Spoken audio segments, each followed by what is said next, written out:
यह घटना 2014 की है। दिल्ली के करोल बाग में एक पुरानी सस्ती लॉज थी, शांति गेस्ट हाउस। नाम के उलट वहां कुछ भी शांत नहीं था।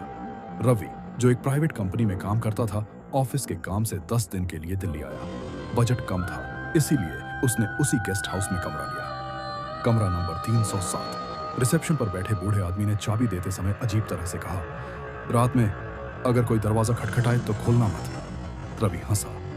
उसे लगा ये पुरानी बिल्डिंग का मजाक है। पहली रात करीब 2:17 बजे। थक थक थक दरवाजे पर हल्की दस्तक। रवि की नींद खुल गई। उसने घड़ी देखी, इतनी रात कौन? फिर एक और आवाज, भैया पानी मिलेगा।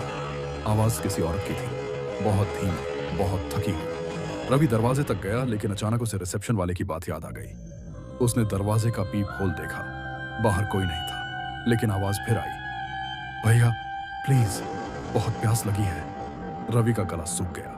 वह पीछे हट गया और पूरी रात सो नहीं पाया। दूसरी रात अगली सुबह उसने रिसेप्शन पर पूछा।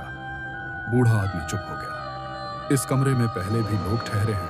रवि ने पूछा। कुछ देर बाद वह बोला, आप अकेले नहीं हो, लेकिन अब बहुत देर हो चुकी है। रवि ने सोचा यह सब बेकार की बातें हैं, लेकिन उस रात कमरे में पायल की आवाज गूंजने लगी, छम छम छम, जैसे कोई कमरे के अंदर ही चल रहा हो। रवि ने लाइट जलाई। कमरा खाली, लेकिन आईने में उसे पीछे एक औरत की परछाई दिखी। लंबे बाल, सफेद साड़ी और गर्दन अस्वाभाविक रूप से मुड़ी हुई। रवि चीख पड़ा। लाइट अपने आप बंद हो गई। सच का खुलासा अगले दिन रवि भागता हुआ पुलिस स्टेशन पहुंचा। वहां एक पुराने इंस्पेक्टर ने फाइल निकाली। कमरा नंबर 307 में 7 साल पहले एक महिला की मौत हुई थी। उसका नाम अनिता शर्मा। पति ने उसी कमरे में उसका गला घोंट दिया था। रात 2:15 बजे। मरते वक्त उसने सिर्फ एक चीज मांगी थी, पानी। पति पकड़ा गया, लेकिन अनिता कभी उस कमरे से नहीं गई। हर साल जो भी उस कमरे में रुका, या तो पागल हो गया या अचानक गायब। अंत रवि को उस रात के बाद कभी नींद नहीं आई। आज वह एक मानसिक अस्पताल में है। वह बस एक ही बात दोहराता है, मैंने दरवाजा नहीं खोला।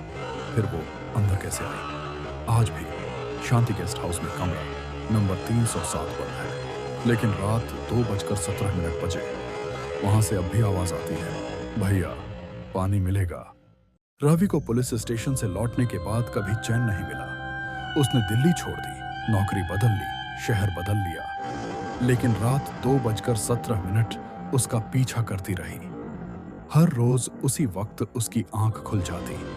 कमरे में कोई आवाज नहीं होती, कोई साया नहीं दिखता, फिर भी उसे लगता कोई उसके बिल्कुल पास खड़ा है। धीरे धीरे उसे पानी की आवाजें सुनाई देने लगी। कभी नल से टपकती बूंदें, कभी किसी के घूंट भरने की आवाज, जबकि घर में नल बंद होता। एक रात उसने हिम्मत की। वह उठा और रसोई में गया। फर्श पर पानी फैला हुआ था, जैसे किसी ने जानबूझकर गिराया हो। उसी वक्त कान के पास एक फुसफुसाहट आई, अब बहुत प्यास नहीं है।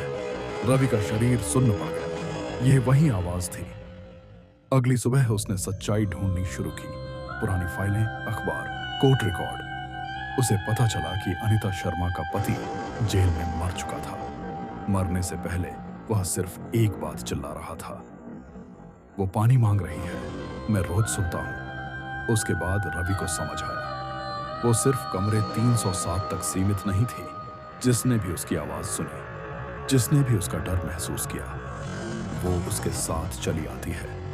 कुछ हफ्तों बाद रवि पड़ोसियों से बात करना बंद कर चुका था। वह बोतलें भर भर कर कमरे में रखने लगा, हर कोने में पानी।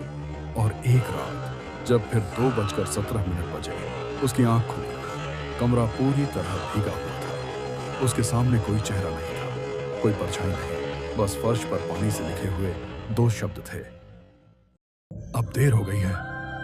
अगली सुबह दरवाजा अंदर से बंद था। पानी अब भी टपक रहा था। रवि कहीं नहीं था।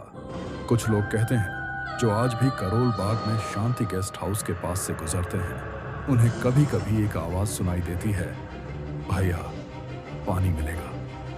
लेकिन अब आवाज एक नहीं, 2 होती है।